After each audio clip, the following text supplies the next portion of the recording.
Nakakita ka na ba ng isang lugar na sinakop ng mga alimango?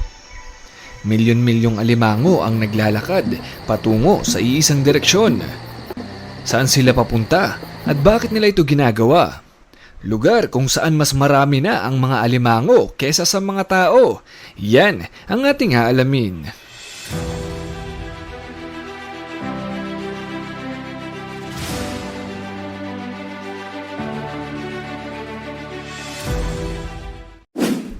Isipin mo, pagkagising mo isang umaga, binuksan mo ang pintuan ng bahay mo at ang bubungad sa iyo, milyon-milyong alimango, hindi daan, hindi libo, milyon. Lahat sila iisa ang direksyon.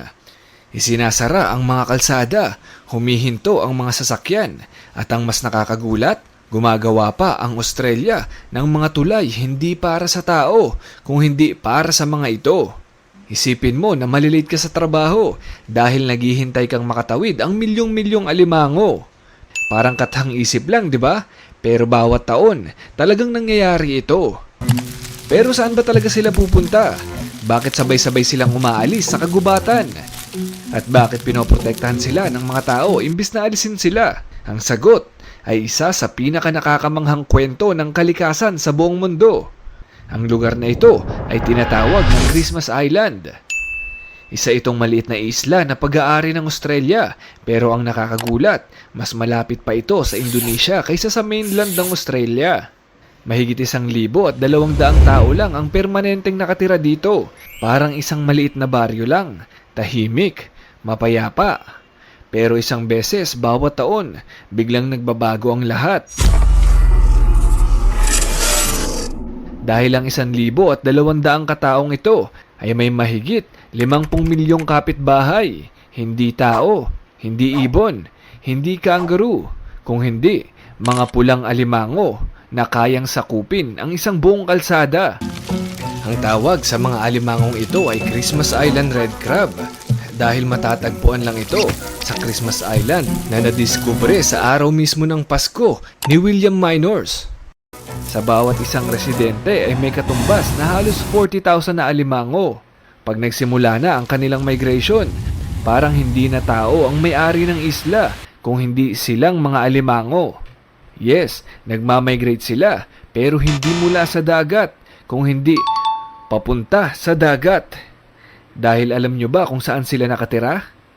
Sa kagubatan. Bakit ganun? Tila may mali ata. Marahil iniisip mo na ang milyong-milyong alimango na ito ay galing sa dagat. Total, alimango naman sila. Natural lang na isipin natin na doon sila galing. Pero mali. Ang mas nakakagulat ay halos 95% ng buong buhay nila ay hindi nila ginugugol sa dagat, kung hindi sa loob ng makapal na kagubatang tropikal. Oo, sa gubat. Doon sila natutulog, sa gubat sila naghahanap ng pagkain, at doon sila nabubuhay sa loob ng maraming taon. Sa katunayan, isang beses lang sa isang taon sila bumalik sa dagat, at iyon ay para sa isang napakahalagang dahilan na malalaman natin mamaya. Bawat taon, naghihintay ang mga alimango, hindi ng petsa, hindi ng buwan, kung hindi ng senyales mula sa kalikasan. Ang isang malakas na ulan. Kapag bumuhos na ang ulan, ay sabay-sabay silang nabubuhayan. Milyon-milyong mga alimango ang lumalabas sa kagubatan at nagsisimulang maglakad papunta sa dagat sa isang pinaka-nakakamanghang dahilan. Naglalakad sila ng halos 8 kilometro kung ikukumpara natin sa lakad ng isang tao. Para kang naglakad ng daan-daang kilometro. Ang mga alimango ay kailangan maglakad ng 5 hanggang 7 araw na kung ikukumpara natin sa ating lakad, sa laki natin at ating bilis ay kailangan nating maglakad na hindi bababa sa 1 buwan. Aakyat sila ng matatarik na bahagi ng bundok, tatawid sa kagubatan, dadaan sa mga bato hanggang sa marating nila ang kalsada. At dito na nagsisimula ang kakaibang eksena. Nagiging pula ang buong highway. Kung magmamaneho ang tao gaya ng normal, milyon-milyon ang mamamatay. Kaya ang ginagawa ng Australia, isinasara ang mga kalsada, naglalagay ng mga bakod, gumagawa ng mga underground tunnels, at pati na rin mga overpass na para lang sa mga alimango. Sa loob ng ilang linggo, ang mga alimangong ito na parte ng kalikasan ang may tunay na karapatan sa daan. Isang beses lang sa isang taon nila ito ginagawa, pero tuwing kailan? Akala ng marami, may eksaktong petsa ang migration nila. Pero hindi pala. Hindi sila sumusunod sa kalendaryo. Ang hinihintay nila ay hindi lang basta buhos ng ulan. Kailangan kumpleto ang 3 senyales mula sa kalikasan. Una, ang isang malakas na ulan. Ikalawa, ang tamang yugto ng buwan, ang last quarter. At ikatlo, ang tamang pagtaas at lakas ng tubig sa dagat. Kapag nagtugma ang 3 ito, saka palang sabay-sabay na nagsisimula ang isang pinakamalaking migration na nangyayari sa buong mundo. Pero bakit kailangan ng 3 ito? Una, ang ulan. Kailangan nila ng malakas na ulan bago maglakbay dahil maglalakad sila ng malayo papuntang dagat sa loob ng 1 linggo. Kapag naglakad sila ng walang ulan, ay maaari silang ma-dehydrate sa kalagitnaan ng biyahe. Nakakamangha na aware sila sa kanilang hydration, samantalang ikaw na nanonood, hindi ka pa iinom ng tubig hanggat hindi pa dilaw ang iyong wiwi. Ikalawa, ang buwan. Naglalakbay sila patungong dagat kapag last quarter na ang phase ng buwan. Nakakamangha na pati ito ay alam nila. Hindi pa kumpleto ang pag-aaral kung bakit. Pero kung titignan natin ang kalagayan ng dagat kapag last quarter ay madilim. Maaring ito ang dahilan para makaiwas sila sa predators at kapahamakan. Ikatlo, ang high tide at lakas ng hampas ng alon. Hanggang ngayon ay hindi pa rin maunawaan ng mga siyentipiko kung paanong nalalaman ng mga alimango ang kalagayan ng karagatan gayong sila ay nasa gubat. Base kasi sa pag-aaral ay magsisimula silang mag-migrate kapag pataas na ang tubig at palakas na ang hampas ng alon sa dagat. Minarkahan ito bilang pinakakakaibang migration sa buong kasaysayan. Pero ang migration ito ay hindi permanenteng paglipat dahil babalik din sila sa kanilang pinanggalingan sa masukal na kagubatan. Gagawin lang nila ang pinakaimportanteng role nila sa dagat at saka maglalakad ulit pabalik. Ang 3 requirements nila na ito ay nangyayari sa pagitan ng buwan ng Oktubre hanggang Disyembre. At pagdating ng Enero ay uuwi na ulit sila sa kagubatan. Pero bakit nila ginagawa ang lahat ng ito? Simple lang ang dahilan. Pag-ibig.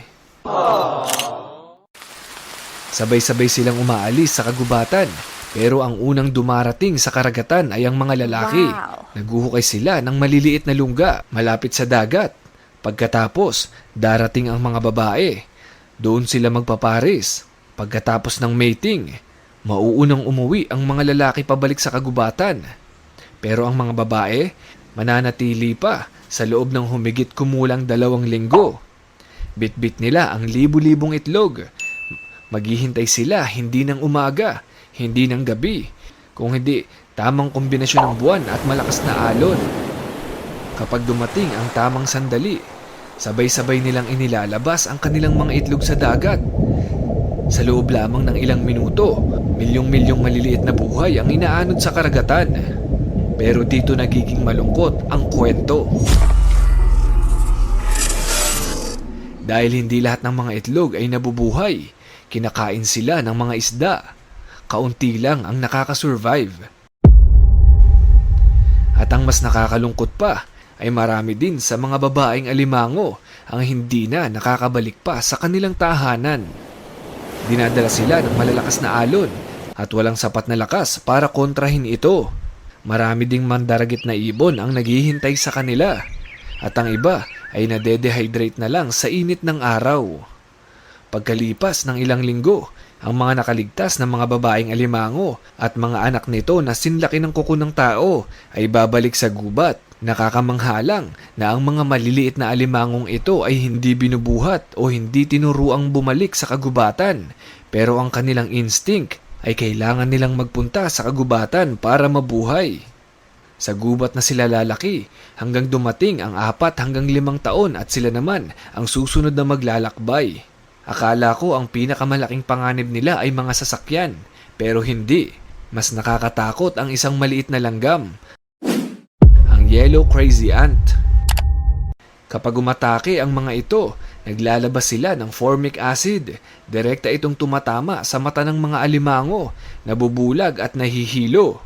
Hanggang sa hindi na makalaban. Pagkatapos, libu-libong langgam ang sabay-sabay na umaatake. Milyong-milyong mga alimango ang namamatay dahil dito. Kaya hanggang ngayon, patuloy na nilalabanan ng mga siyentipiko ang mga langgam na ito.